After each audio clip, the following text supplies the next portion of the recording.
Ang sekreto ng mga hindi marunong lumangoy at gustong mag-swimming during summer. Tabo na color red. Yun, no? Oh. No amount.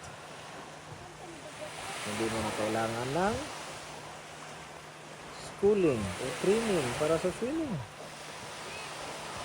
Bumili ka lang ng worth 50 pesos na tabo at pumunta ka sa dagat. Tingnan nyo si Lola.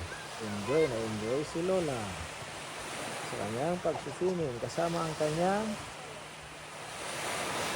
10 apo. Ayan, si Lola ng Sulusi.